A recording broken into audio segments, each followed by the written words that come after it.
Bueno, hablando de la fisiopatología de la cirrosis hepática o de la ascitis en pacientes con cirrosis hepática, tenemos que la ascitis es la colección de líquido en cavidad peritoneal y para que se produzca la ascitis en la cirrosis intervienen muchos factores, entre ellos que al haber una insuficiencia hepática va a haber una disminución de la síntesis de albúmina, lo que causa una hipoalbuminemia y esto disminuye la presión oncótica, que es una causa para que exista ascitis. Luego va a haber una obstrucción hepática intravascular, lo que hace que aumente la presión portal. Otra razón para que aparezca ascitis. Hay un bloqueo venoso intrahepático, lo que aumenta la linfa hepática, que también incide para que haya ascitis. Va a haber un aumento de la vasodilatación periférica por el óxido nítrico. Entonces, esta vasodilatación periférica hace que disminuya el volumen plasmático efectivo. Esto va a llevar a una estimulación de los receptores de volumen que hacen que se active el sistema renina-angiotensina-aldosterona a nivel renal, aumenta el factor natriurético, disminuye la prostaglandina renal E2, aumenta el efecto a nivel simpático, disminuye el sistema calicreína. Todo esto hace que haya una mayor reabsorción tubular de sodio y una mayor excreción de sodio urinario. Entonces, todo esto va a llevar a un aumento del volumen circulante que va a condicionar que exista ascitis. Aquí vemos un paciente con aumento de volumen del abdomen por líquido de ascitis, es un abdomen distendido. Ustedes ven aquí la circulación colateral, que tiene una imagen de cabeza de medusa.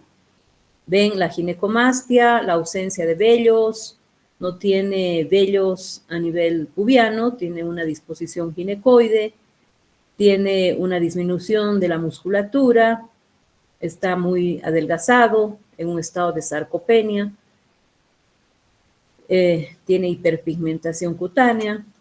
Todos esos son datos de cirrosis hepática. ¿Cuál va a ser el tratamiento de la ascitis? Si tenemos una ascitis leve, no complicada, con un sodio urinario mayor a 50 miliequivalentes por día, se dice que es suficiente restringir la sal en la dieta, puede ser 2 gramos por día, y solo la restricción de sodio va a eliminar la ascitis en más del 20% de pacientes cirróticos. Un reposo relativo, que no esté caminando todo el día, y restricción de líquidos si es que hay hiponatremia dilucional. Si es que está con retención de líquidos y tiene un sodio sérico menor a 125 miliequivalentes por litro, entonces se le indica que tiene que restringir los líquidos. En este caso de hiponatremia en pacientes cirróticos con retención de líquidos, que es una hiponatremia dilucional, no se tiene que dar sodio, ¿no? Muchos piensan que un paciente con cirrosis avanzada, que está con ascitis, con edema de miembros inferiores y quizás incluso pueda tener una encefalopatía hepática, porque ya tiene una insuficiencia avanzada, una insuficiencia hepática avanzada, lo que necesita es sodio, porque también la hiponatremia puede causar alteración de conciencia, pero hay que tomar en cuenta que esto se está presentando en un paciente con cirrosis y que tiene insuficiencia hepática y tiene retención de líquidos. Entonces, la hiponatremia no es verdadera, es una hiponatremia dilucional. Y esto se corrige con restricción de líquidos, restricción de sodio, y eso va, y diuréticos, y eso va a depletar ese aumento de volumen y va a hacer de que aparezca el sodio verdadero. No hay que darle sodio, hay que restringir líquidos y más bien quitarle el sodio a un paciente con cirrosis e hiponatremia dilucional. El tratamiento de la ascitis persistente con un sodio urinario menor a 50 miliequivalentes por día, el tratamiento es restringir el sodio, darle diuréticos, para inhibir la reabsorción renal tubular distal. Y los diuréticos que se utilizan, pues, es la espironolactona, a razón de 100 miligramos por día, y según respuesta se va aumentando cada tercer día hasta 400 miligramos. La espironolactona no va a responder inmediatamente. No esperen que el efecto sea del mismo día, tarda 2-3 días en responder el organismo a la espironolactona. Entonces, recién al tercer día se hace se puede aumentar la dosis si es que no tiene una buena diuresis, si es que no ha disminuido el perímetro abdominal, si no ha disminuido el peso del paciente.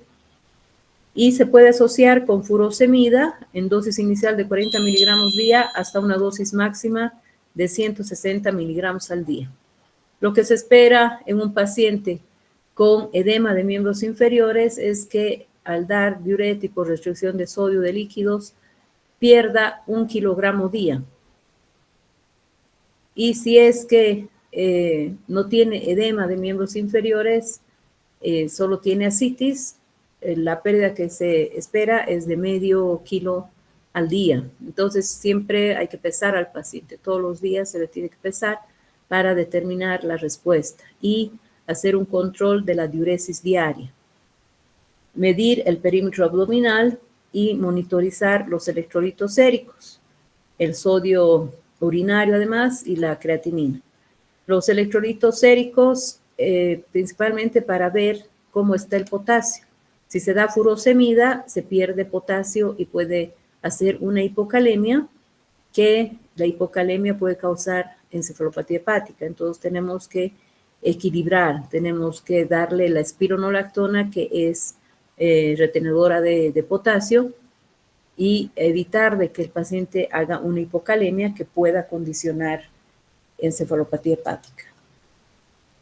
Se suspenden los diuréticos si es que el paciente presenta hemorragia de las varices, si es que hay encefalopatía hepática, si tiene una infección bacteriana. La creatinina sube a más de 2 miligramos por decilitro, si hay anormalidades electrolíticas severas, deshidratación, hipotensión.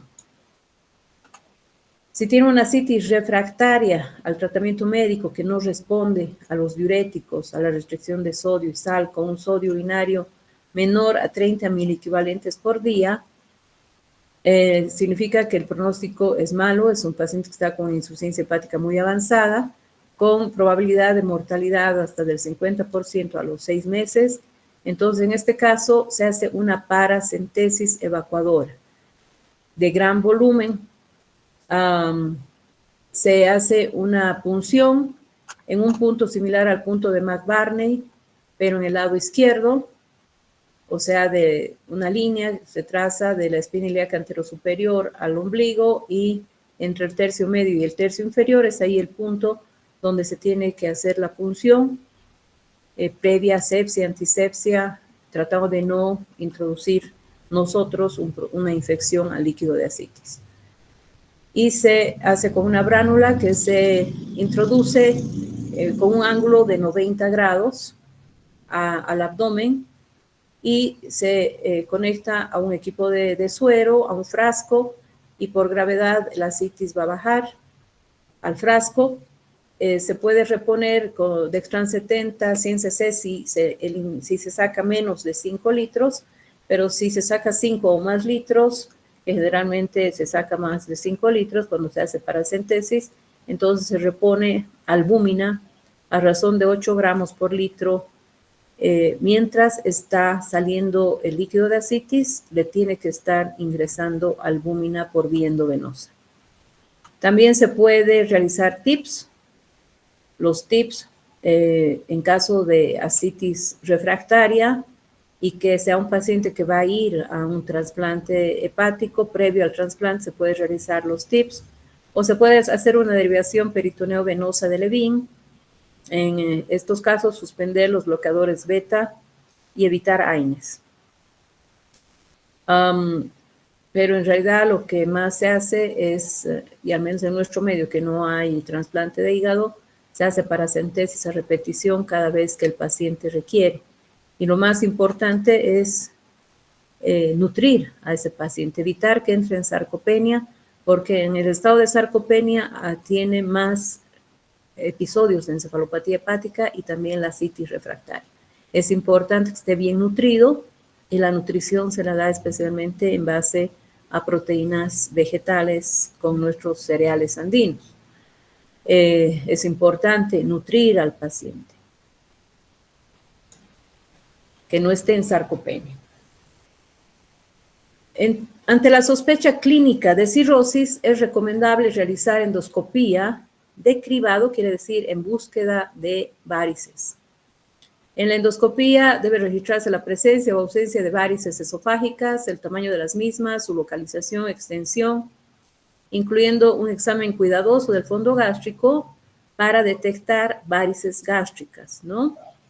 Y también valorar si en la superficie de las varices no hay signos rojo cereza, que los signos rojos en la superficie de la varice significa que esa varice está a punto de romperse y de causar una hemorragia digestiva que puede llevar a la muerte al paciente. Se definen como pequeñas las varices que se aplanan o colapsan cuando se examinan con el esófago distendido, o sea, durante la endoscopia se insufla, se mete aire y si desaparecen esas pequeñas dilataciones, entonces son varices pequeñas y si no desaparecen, se consideran varices grandes. Un parámetro de laboratorio muy frecuentemente asociado a la presencia de varices es la trombocitopenia. En cirrosis compensada, una cifra de plaquetas inferior a 150.000 por milímetro cúbico se asocia de manera independiente a la presencia de varices en la endoscopía. Entonces, si tenemos un paciente con cirrosis y que tiene trombocitopenia, es bueno hacer una endoscopía para cribado de varices, porque cuanto más bajas están las plaquetas, hay más probabilidad de que ya tenga varices y quizás tengamos que ligarlas o ya iniciar tratamiento con beta bloqueantes para que no sangren las varices. En Estados Unidos mueren 30.000 personas por insuficiencia hepática crónica y por lo menos un tercio desarrollan hemorragia digestiva varicosa. Entonces aquí vemos que se forman varices esofágicas. Aquí por dentro vamos a ver estas dilataciones venosas grandes, varices esófago-gástricas que se continúan del esófago hacia el estómago o varices gástricas aisladas, ¿no? Por la hipertensión portal es que se van a formar todas estas varices. Aquí ven, este es el fondo gástrico y aquí vemos una varice gástrica, que son dilataciones venosas. En este caso tenemos varices pequeñas que apenas se notan como líneas violáceas sobre la superficie del esófago en el tercio inferior. Aquí vemos una varice pequeña a este lado, pequeña, aquí un poco más grande y aquí una varice grande. Estas son varices grandes. Esta tiene una úlcera post-escleroterapia, que antes se hacía la escleroterapia como tratamiento de varices, ahora ya se hace la ligadura. Con la escleroterapia, cuando se infiltraba polidocanol o alcohol absoluto a la varice, se formaban estas úlceras sobre la varice. Y esta es una varice gástrica en el fondo gástrico. Aquí está el endoscopio, este es el fondo gástrico, donde a esta varice gástrica se le está aplicando cianoacrilato, una sustancia que al tomar contacto con la sangre se vuelve dura y trombosa la varice gástrica. Y esta es una gastropatía hipertensiva donde se ve, este es el píloro, el antro, la incisura angularis, aquí está el cuerpo, y vemos una imagen como piel de serpiente. Ven unos puntos en toda la superficie que da imagen de piel de serpiente, que esto es típico de una gastropatía hipertensiva, por hipertensión portal también, y que es causa de hemorragia no tan importante, no tan severa como la hemorragia por varices. Hay varias clasificaciones para las varices esofágicas, entre ellas tenemos la de Dagradi, que en la grado 1 son varices que apenas protruyen sobre la mucosa del esófago, suelen desaparecer con la insuflación. En la grado 2, las varices protruyen un poco más son rectas con un diámetro menor a 5 milímetros. La grado 3 son varices que van a tener un diámetro mayor a 5 milímetros. Pueden ser rectas o tortuosas y que cada cordón se individualiza del adyacente. El grado 4 son varices más prominentes que casi contactan con la pared opuesta. Son tortuosas y que coalescen unas con otras. Estas, por ejemplo, son varices grado 4, segunda grado. Casi se topan una con otra. Y en la grado 5 son varices que ya tienen signos rojos en la superficie. Esto significa de que pueden sangrar en cualquier momento. Entonces, este tipo de varices ya hay que hacerles un tratamiento endoscópico para evitar el sangrado.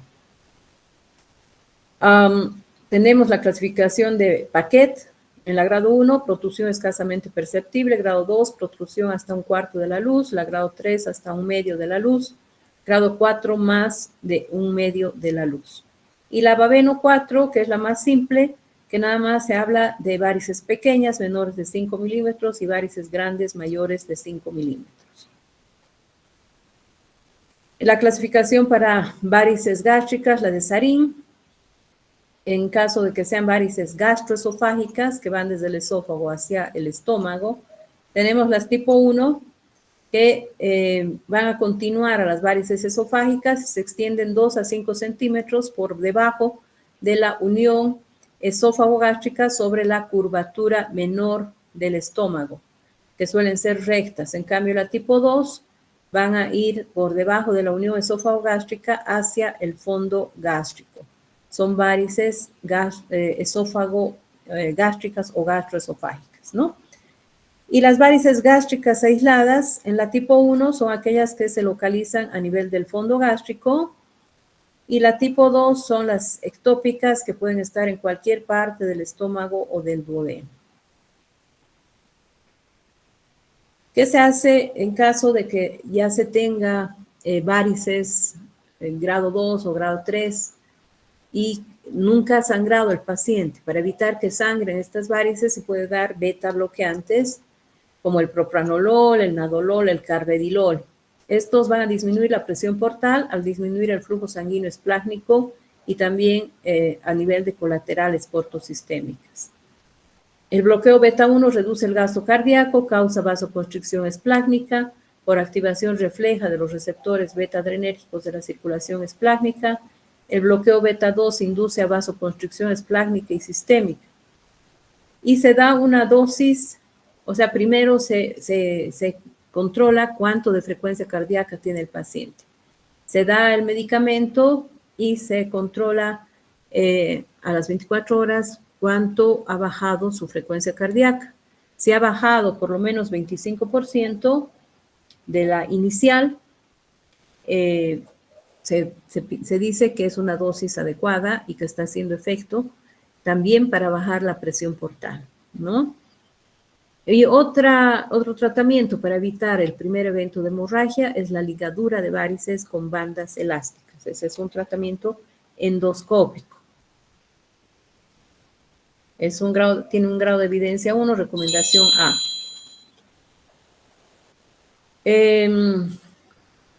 Para el manejo de la hemorragia en agudo por varices esofágicas, se utiliza medicamentos que van a disminuir el flujo esplácnico, van a disminuir el flujo portal, van a disminuir la presión portal en el circuito portosistémico y por lo tanto va a dejar de sangrar la varice, además de hacer tratamiento endoscópico. Entre estos medicamentos que van a disminuir la presión portal están la terlipresina, que es un análogo de la vasopresina y tiene menos efectos colaterales que la vasopresina. La dosis de la terlipresina es de 2 miligramos endovenoso cada 4 horas hasta controlar el sangrado, y luego que deja de sangrar se mantiene con 1 miligramo cada 4 horas. Y esto más o menos se da en 2 a 5 días. Es un medicamento bastante caro, pero felizmente ya en la Caja Nacional tenemos, aunque a veces no existe. Por periodos tenemos la posibilidad de utilizar. porque es un poco difícil que le indiquemos al paciente que se compre. Si es que no contamos con terlipresina, le hacemos comprar el octreotide, que es más económico. Y el octreotide también nos ayuda a bajar la presión portal y se da en un bolo de 50 microgramos y luego con una infusión continua de 50 microgramos por hora durante 2 a 5 días. También se puede utilizar la somatostatina con un bolo inicial de 250 microgramos y luego infusión continua de 250 a 500 microgramos por hora. También de 2 a 5 días. Y ya apenas llega el paciente con hemorragia digestiva a urgencias, ya se puede iniciar este medicamento y luego que esté compensado el paciente, se hace el tratamiento endoscópico. Entre los tratamientos endoscópicos para cohibir el sangrado de varices están, sobre todo ahora se utiliza la ligadura de varices, pero de todas maneras para que sepan de que existe alguna otra probabilidad si es que no hay ligas, tenemos la escleroterapia, que es la inyección endoscópica de sustancias esclerosantes como ser el alcohol absoluto, el polidocanol, que se va a infiltrar dentro de la varice, o paravaricial, con una aguja que se introduce por el canal del endoscopio y se inyecta 10 ml a un costado de la varice, otros 10 ml al otro costado de la varice, y se produce un edema local y trombosis que va a sellar el orificio de sangrado, va a dejar de sangrar la varice. Tiene un éxito de 70 a 97%, pero existe la probabilidad de que tenga dolor retroesternal después del procedimiento, tenga disfagia y sobre todo que pueda formar úlceras a nivel de la inyección, y luego el paciente a veces sangra pues de estas úlceras. Y cuando cicatriza puede tener estenosis. La perforación es 0.2%. Y también produce bacteriemia. Al inyectar una sustancia va a haber una bacteriemia y el paciente posterior a la escleroterapia puede tener algo de fiebre. Entonces aquí vemos una varice sangrando a chorro, se infiltra el polidocanol y la varice deja de sangrar. Lo mejor actualmente pues es colocar las ligas, ¿no? Son bandas elásticas que se colocan en un capuchón que se pone en la punta del endoscopio, se acerca el endoscopio, la punta del endoscopio a la varice, se succiona y con un dispositivo que tiene en el otro extremo de este sistema, se suelta la liga a la varice y se produce una especie de torniquete en la varice, que luego esta se va a necrosar y se va a caer, dejando liso el esófago. Luego va a repitelizar y no deja, muy rara vez deja, o produce úlceras, generalmente cicatriza y deja la superficie del esófago en buenas condiciones. Tiene un éxito del 97% y se pueden colocar 5 a 8 bandas por sesión en diferentes cordones, ¿no? En diferentes cordones de las varices. Se puede colocar 5 o 6 ligas en una sesión y si necesita más sesiones, pues se hace otra sesión en unas 2 o 3 semanas hasta erradicar las varices. Este es el tratamiento endoscópico de elección para varices esofágicas sangrantes.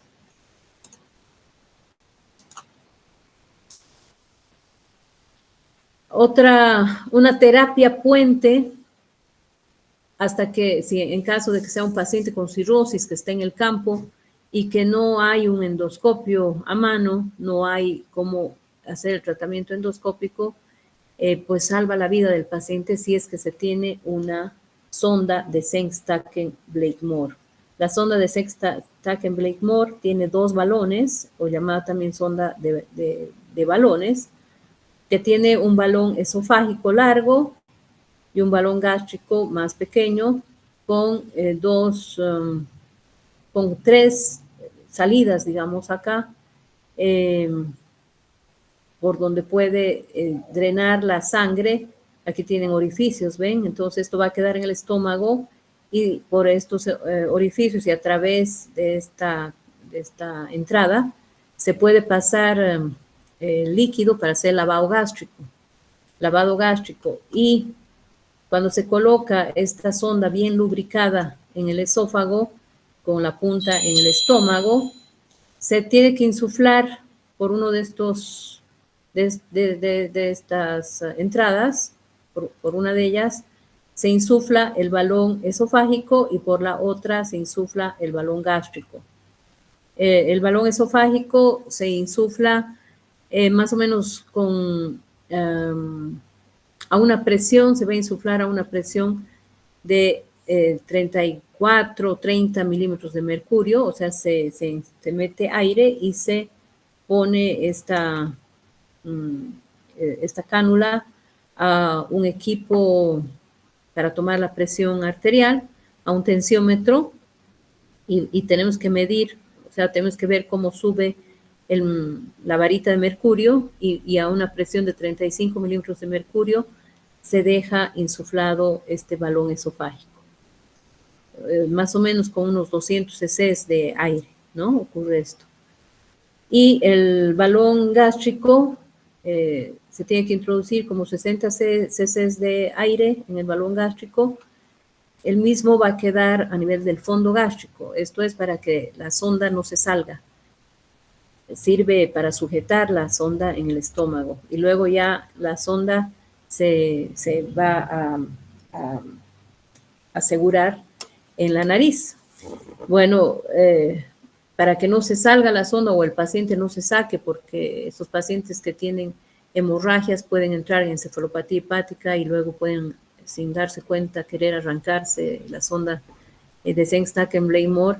Lo que se les pone es un casco de fútbol americano en la cabeza y se le amarra la sonda a los fierritos que tiene el casco para que el paciente no se esté jalando, ¿no?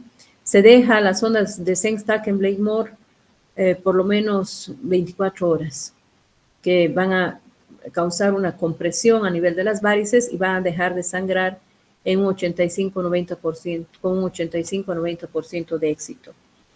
No se deja más tiempo porque puede provocar una necrosis de la mucosa esofágica y el paciente va a tener dolor en retroesternal o puede tener también una neumonía por aspiración. Raro es que produzca perforación, pero sí hay que tener cuidado de no dejar con una presión mayor a 34 milímetros de mercurio la sonda esofágica.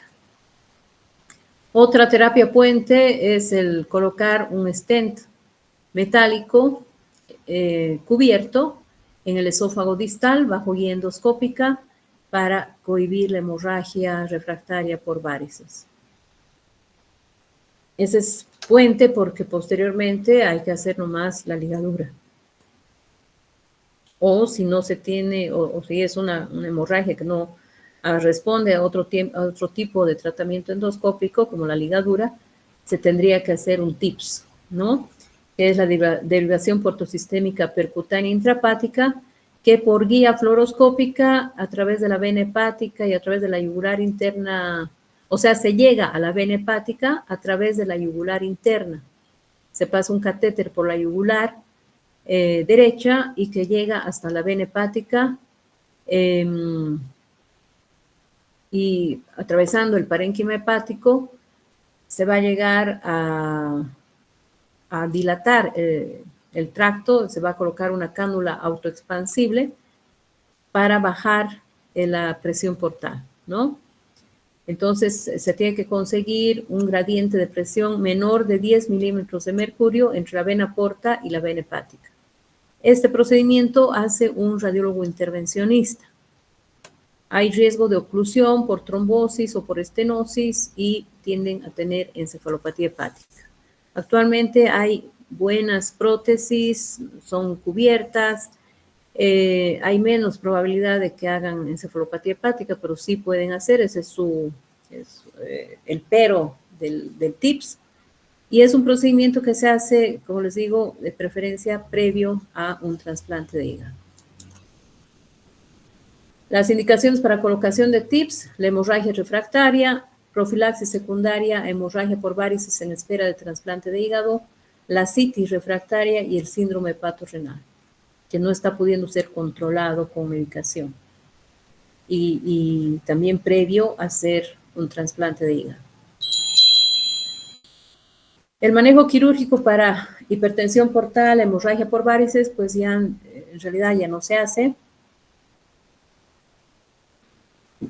porque hay estos procedimientos endoscópicos, radiológicos, y entre las cirugías que se hacían antes están estas, pero la que menos complicaciones tenía, porque la derivación portocava y la derivación mesocava provocaban encefalopatía hepática, era la derivación esplenorenal distal.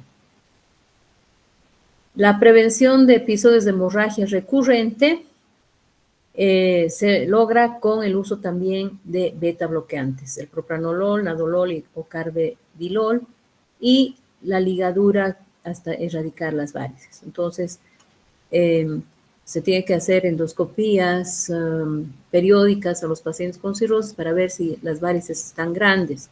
Mientras están chicas se puede dar los beta bloqueantes, pero cuando ya están las varices grandes es mejor hacer la ligadura de varices para evitar el sangrado. La hemorragia varicosa aguda a menudo se asocia con infección bacteriana por translocación bacteriana intestinal y trastornos de la motilidad, por lo que es útil la antibiótico-terapia profiláctica. Esta terapia antibiótica profiláctica aumenta la tasa de supervivencia. Entonces, si tenemos un paciente con cirrosis, que tiene ascitis sobre todo, y que tiene hemorragia por varices, se tiene que dar antibiótico profiláctico. Puede ser la norfloxacina, 400 miligramos cada 12 horas vía oral, o ciprofloxacina endovenosa o ceftriaxona.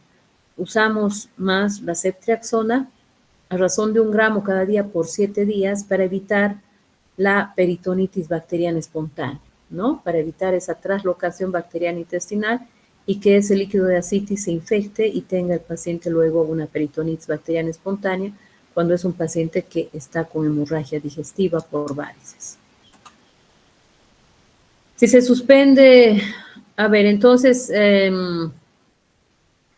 cuando tenemos un paciente con hemorragia digestiva y le hacemos el tratamiento correspondiente endoscópico, antes de la endoscopía, pues ya tenemos que hacer una reposición de volumen. Si hay necesidad de la transfusión sanguínea, tiene que ir a la endoscopía hemodinámicamente estable. Luego del estudio se continúa con se continúa manteniendo la estabilidad hemodinámica del paciente y se continúa también con la terlipresina o con el octreotide que se le esté administrando al paciente. Como hemos dicho, se mantiene 2 a 5 días con estos medicamentos y además se le da el antibiótico profiláctico hasta 7 días. Esto está descrito en las guías de hemorragia por varices esofágicas en pacientes con cirrosis de la Organización Mundial de Gastroenterología. En las próximas 12 a 24 horas, dentro de las 12 horas siguientes, o sea, si hay un paciente con hemorragia, apenas sangra, con seguridad va a ir al hospital y dentro de esas 12 horas previas o siguientes a lo que empieza a sangrar, se tiene que hacer el tratamiento endoscópico, actualmente de preferencia con ligadura de las varices. Si no hay respuesta a la ligadura, falla por alguna razón, entonces está indicado los TIPS. Si el sangrado es incontrolable mientras que espera los TIPS o la terapia endoscópica, se pone esta sonda de doble balón como medida transitoria para ganar tiempo durante un máximo de 24 horas. Ante la sospecha de sangrado por varices, se hace la endoscopía, estabilizando hemodinámicamente primero al paciente. Eso les recalco, es importante no mandar a endoscopía rápidamente sin que esté hemodinámicamente estable, sin que tenga sangre si es que necesita, sin que le esté pasando la sangre o de repente plasma. Y luego, durante la endoscopía, si se ve las varices esofágicas, se procede a la ligadura y los fármacos como la terlipresina, que pueden ponerse durante 5 días. Además de iniciar la terlipresina apenas llega a urgencias, ¿no? Si se ve que son varices gástricas,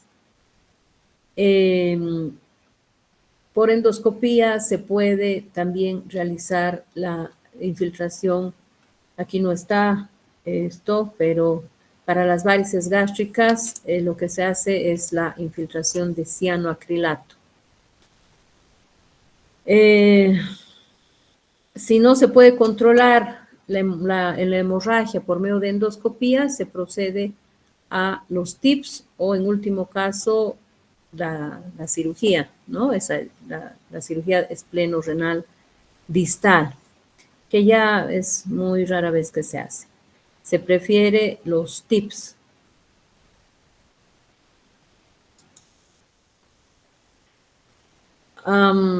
Este otro cuadro, que también es sacado de las guías de la Organización Mundial de Gastroenterología, indica que frente a la ausencia de varices en un paciente con cirrosis, se hace una endoscopía, un cribado para las varices, y si no tiene varices, entonces se aconseja repetir la endoscopía en 2 a 3 años, no es cada año.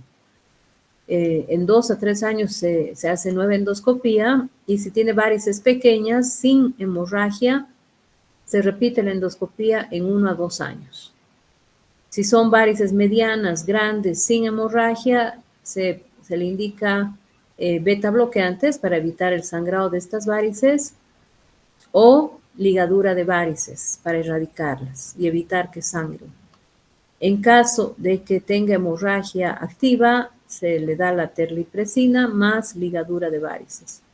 Si recurre, para evitar la recurrencia del sangrado, se le puede dar beta bloqueantes o hacer ligadura de varices hasta erradicar las mismas. Con respecto a las varices gástricas, se inyecta el cianoacrilato en las varices gástricas. Es más efectivo que el uso de beta bloqueantes para prevenir la primera hemorragia de varices esófago-gástricas tipo 2 o varices gástricas tipo 1. Entonces, se prefiere directamente hacer la inyección de cianoacrilato.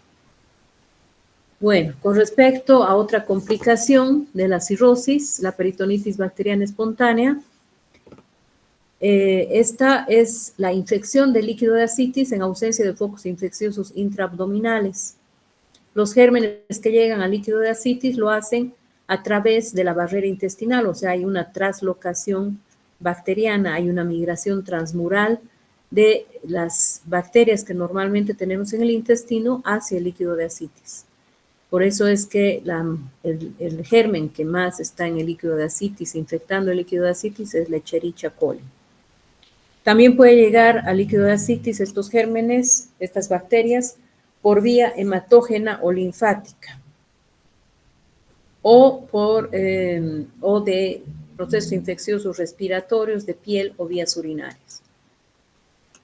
¿Cómo se manifiesta? Con dolor abdominal difuso, fiebre, escalofríos, disminución de los ruidos intestinales, va a haber Bloomberg positivo o el signo de rebote positivo y leucocitosis. El cuadro clínico en paciente cirrótico con ascitis y que tenga esta sintomatología, fiebre, con Bloomberg positivo, compromiso general, tenemos que pensar que hay una infección en el líquido de ascitis.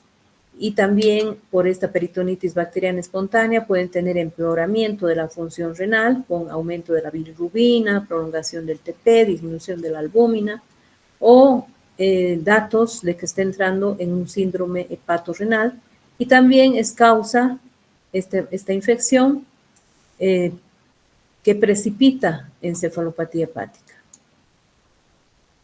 La peritonitis bacteriana espontánea, pues también se presenta más frecuentemente en pacientes con cirrosis con una insuficiencia hepática avanzada, ¿no?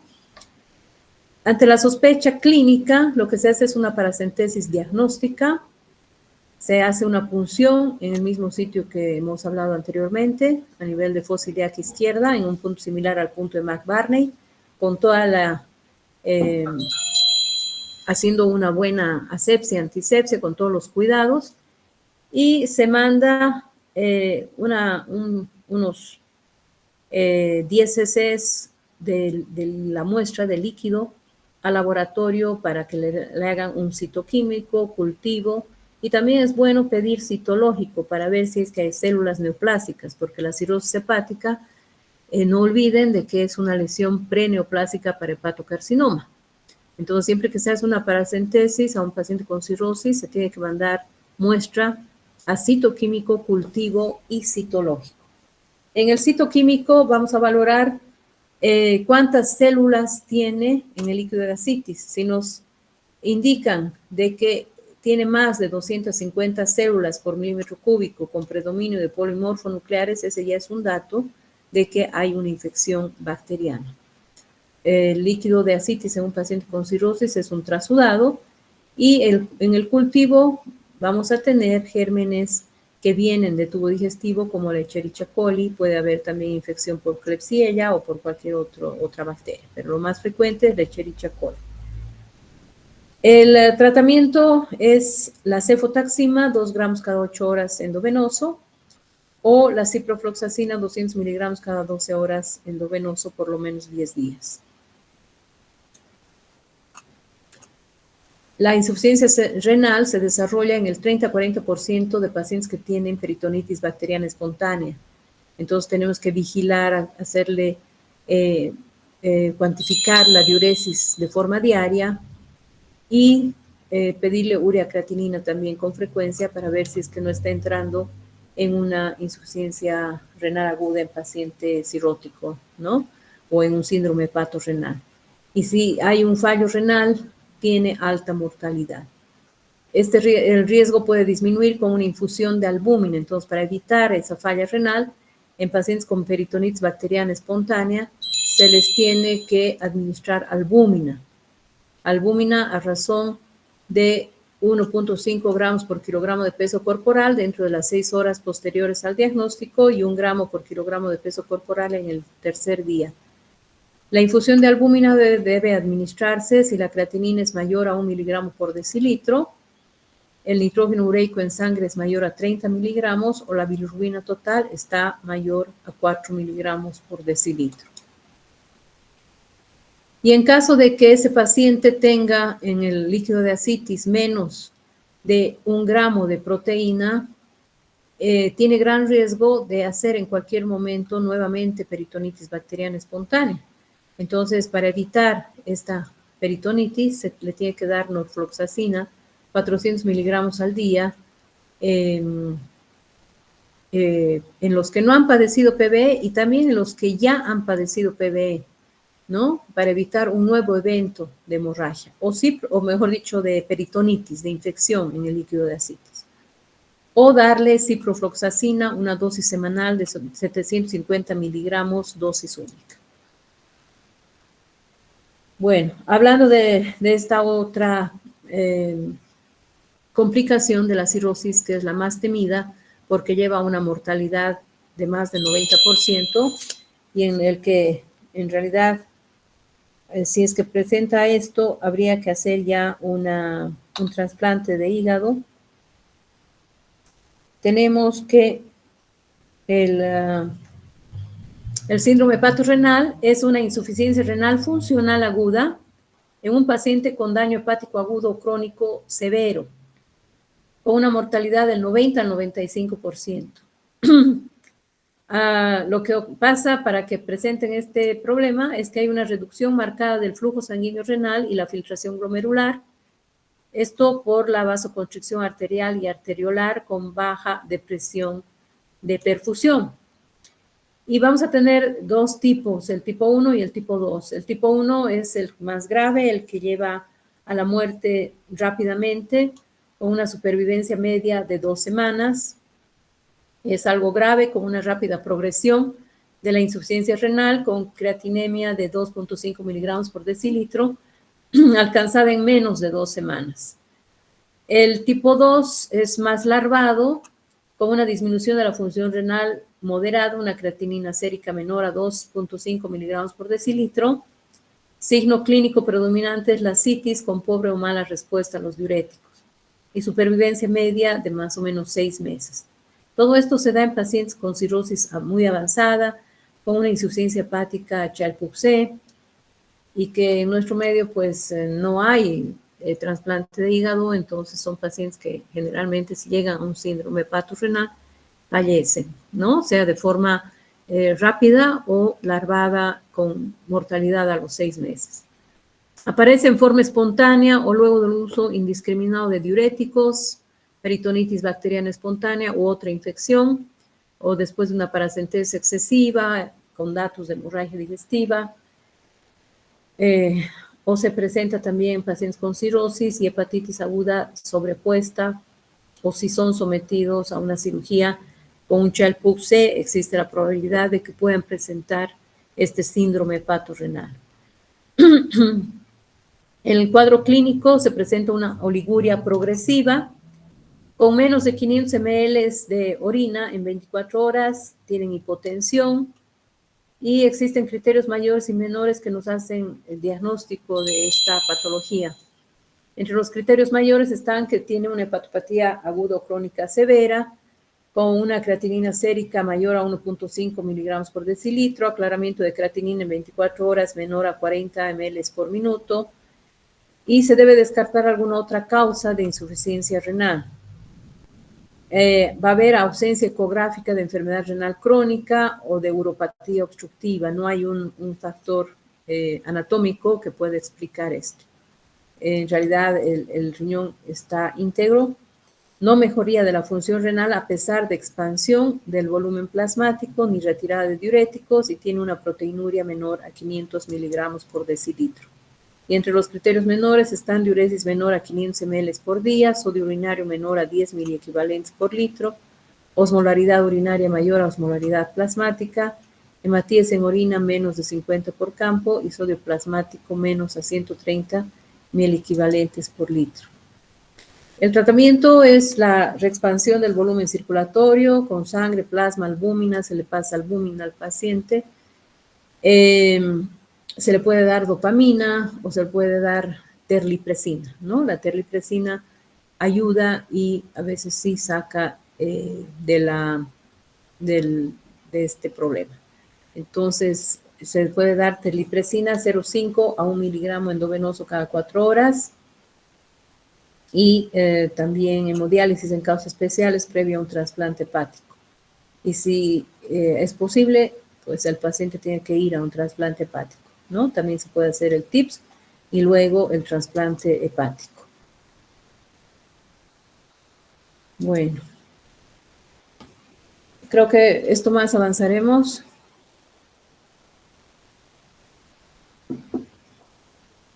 Vamos a hablar de los cánceres de hígado, de vesícula, de vías biliares, que ya eso vamos a pasar rápido porque ya en la primera clase les hablé del cáncer de vías biliares. El carcinoma hepatocelular corresponde a un 80 o 90% de tumores hepáticos malignos y se presenta en hígado cirrótico en el 90% de casos. Por eso es que es importante hacer una pesquisa de hepatocarcinoma en pacientes que tienen cirrosis. Los factores etiológicos más importantes son el virus B, el virus C y la cirrosis por alcohol. La detección precoz se hace el cribado entonces del hepatocarcinoma en pacientes con cirrosis realizando ecografía abdominal cada 6 meses para ver si es que no aparece algún dato de hepatocarcinoma, y además cada 6 meses también se tiene que hacer alfa-fetoproteína para ver si es que aumenta. Esos son los dos datos que nos hacen pensar que pueda tener un hepatocarcinoma, y si algo está positivo, entonces hay que hacer una tomografía o una resonancia magnética con contraste. Cualquiera de estos dos métodos van a ser útiles para distinguir entre hiperplasia adenomatosa o un hemangioma cavernoso, o que se trate de un hepatocarcinoma. Y luego se puede hacer una biopsia o una punción aspiración con aguja fina por ecografía o tomografía para tener el diagnóstico histopatológico del hepatocarcinoma. En el hepatocarcinoma tenemos la clasificación DOCUDA, que tiene 3 estadios. En el estadio 1, un tumor menor al 50% del volumen hepático, sin ascitis, con una bilirrubina inferior a 3 miligramos por decilitro y una albúmina mayor a 3 gramos por decilitro. Supervivencia media 12 meses. En el estadio 2 no se cumplen 1 o 2 de las características del estadio 1, con una supervivencia media de 3 meses. Y en el estadio 3 no se cumplen 3 o 4 de las características del estadio 1 y una supervivencia media menor a 1 mes. Entonces hay mayor falla hepática, hay mayor hiperbilirrubinemia, la albúmina va a bajar, el TP se va a prolongar y por lo tanto la supervivencia va a ser muy, muy baja. El tratamiento en caso de tumores pequeños sin metástasis ni invasión vascular, se hace la resección quirúrgica o trasplante de hígado. Si son tumores únicos menores a 5 centímetros, se puede hacer una inyección intratumoral de alcohol etílico o hacer un tratamiento con radiofrecuencia y que se pueda producir una necrosis completa de esta lesión con una supervivencia mayor a 70% a los 3 años. Y en estadio intermedio, tumores multinodulares sin invasión vascular ni extrahepática, se puede realizar una quimioembolización también transarterial, que esto hace un radiólogo intervencionista. En estadio avanzado, el tratamiento con quimioterapia, que este tratamiento lo hace el oncólogo. Y en estadio terminal, tumor extenso con función hepática muy deteriorada, la supervivencia menor a 3 meses, nada más tratamiento sintomático. O sea, tramadol para evitar el dolor, ¿no? Con respecto al cáncer de conductos biliares, esto ya hemos visto, entonces lo voy a pasar rápido, más común en varones de más de 50 años, adenocarcinoma infiltrante nodular, síntomas de una ictericia obstructiva, con ictericia, poluria, prurito. En el caso de que sea un cáncer, hay baja de peso y hay compromiso astenia dinamia, ¿no es cierto? Y el tumor a nivel del hepático común se llama tumor de Klatskin, que es un adenocarcinoma que puede ser esclerosante, papilar, nodular, con vías de diseminación en cercanía a órganos vecinos, o puede extenderse a lo largo del conducto biliar y también producir metástasis por vía linfática o hemática. Para el tumor de Klatskin utilizamos la clasificación de Bismuth-Corlett. Tenemos el tipo 1, tipo 2, tipo 3A, 3B y el tipo 4, que es aquel que compromete la confluencia y ambos hepáticos derecho e izquierdo. Esto también ya hemos avanzado en la primera clase. Igualmente da una ictericia obstructiva y se diagnostica por RCP. Se determina dónde está ubicado el cáncer, y aquí no está anotado que se puede hacer un estudio que se llama Spyglass. Spyglass, que también tenemos en la caja, es un colangioscopio para detectar cáncer de la vía biliar. Puede ser el tumor de Klatskin o un colangiocarcinoma del colédoco. Se puede hacer una colangioscopía con un endoscopio que es muy delgadito, que se introduce en la vía biliar y se puede tomar muestras, ¿no?, de biopsia bajo visión directa. Y ya con ese tratamiento, con ese diagnóstico histopatológico, el tratamiento puede ser quirúrgico, o si es un cáncer avanzado, nada más se pone una endoprótesis biliar como tratamiento paliativo. El pronóstico es generalmente malo, con una sobrevida a 5 años cuando ya hay metástasis, cuando nada más es un tratamiento paliativo, una sobrevida pues muy baja. Esta imagen también ya vimos. Este es un Bismuth-Corlet tipo 4 que compromete toda la confluencia hepático derecho, hepático izquierdo. El cáncer de ampolla de Vater, que también se llama ampuloma, es más común en mayores de 50 años, puede ser ulcerado infiltrante polipoide de tipo adenocarcinoma y que produce una ictericia fluctuante, dijimos, ¿no? Porque puede ulcerarse, dejar pasar la bilis, luego crece, otra vez tapa y otra vez aparece el síndrome ictérico obstructivo.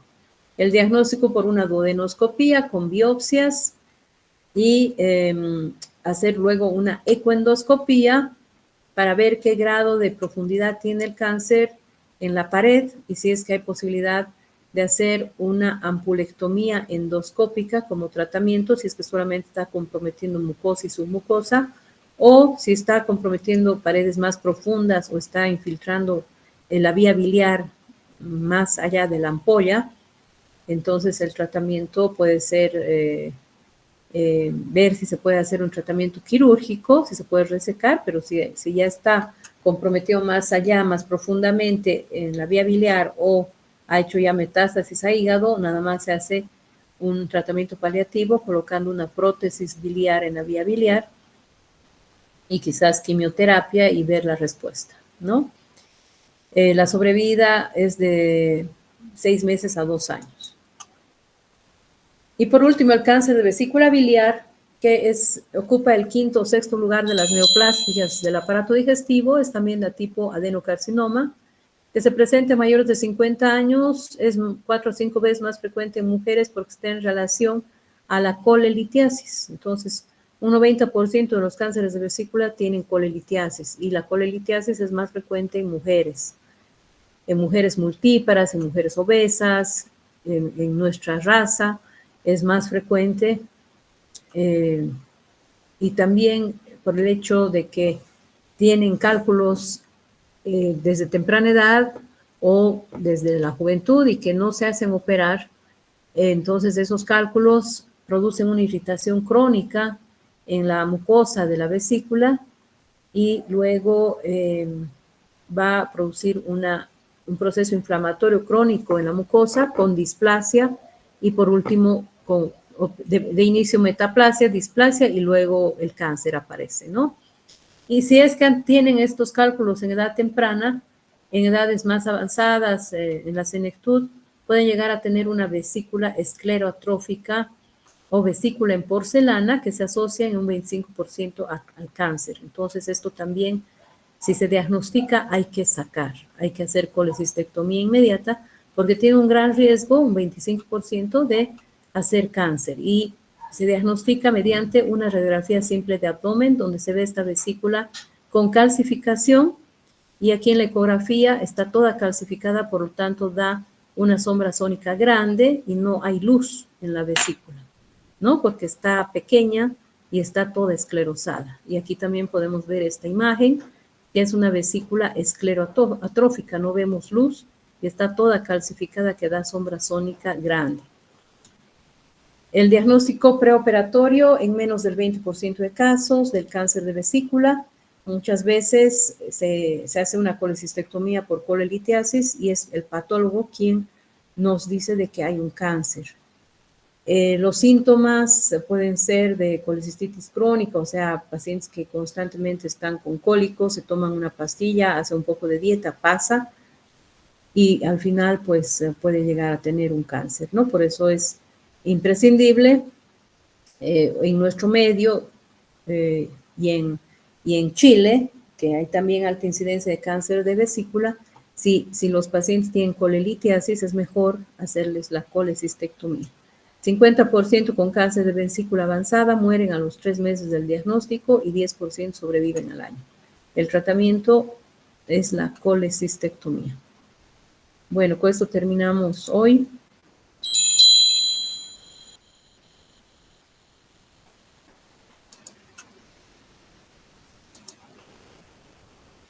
Terminamos con esto hoy. Y el lunes vamos a llevar lo que es la esteatopatitis no alcohólica, la insuficiencia hepática aguda y pancreatitis aguda.